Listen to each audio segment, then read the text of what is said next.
tous, c'est Vanessa Montanari du blog de la recherche clinique pour Pharma Spécifique. Aujourd'hui, nous allons voir un nouveau sujet. Nous allons parler de l'ALCOA.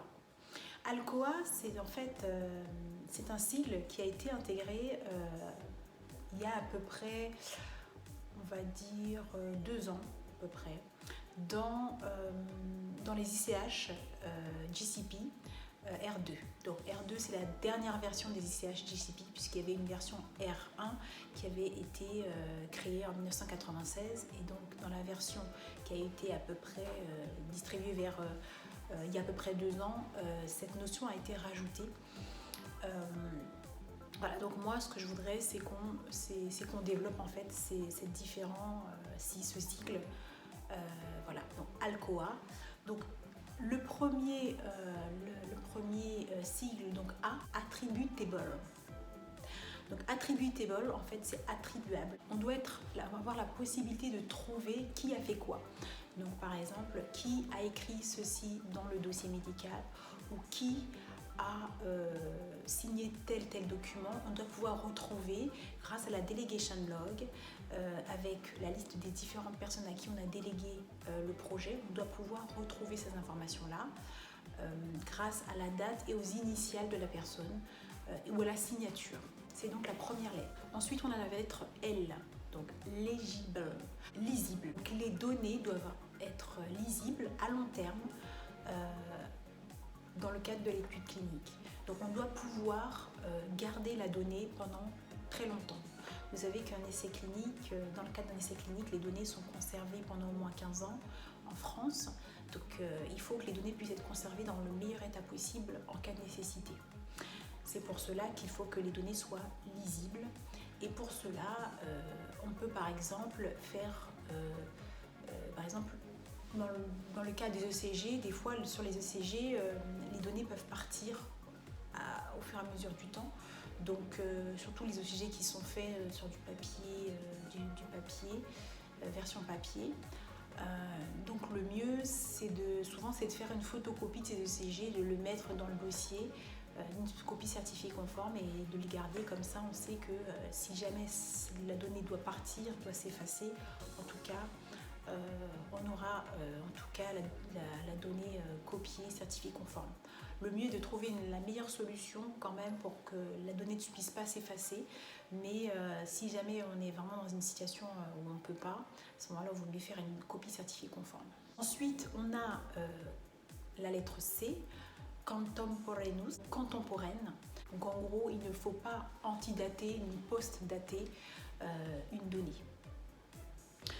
Par exemple, vous allez avoir une donnée, le patient va signer, si le patient par exemple signe le consentement, il va signer à une date, la date qui doit être inscrite dans le consentement est vraiment celle à laquelle, le jour où il a signé.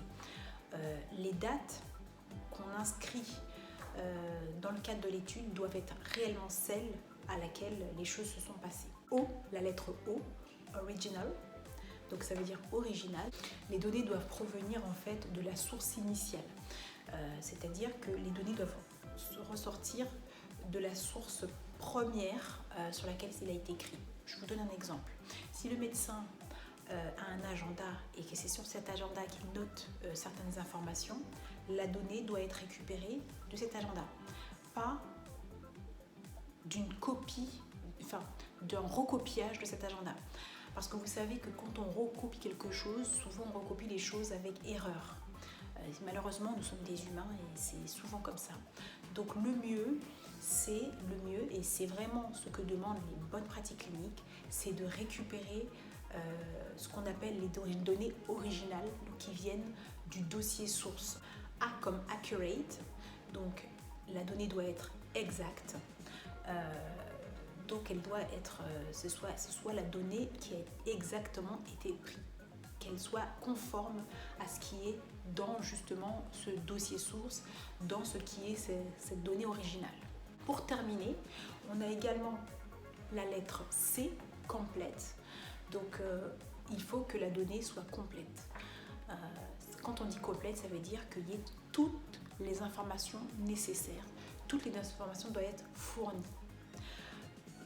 Par exemple, Si on a un dossier médical papier et un dossier médical électronique dans le cadre d'une étude, il faudra pour le patient que l'attaché de recherche clinique vérifie à la fois le dossier médical papier, mais également le dossier médical électronique. Il faudra vérifier les deux et regarder s'il n'y aurait pas des données qui se retrouvaient dans l'un et pas dans l'autre.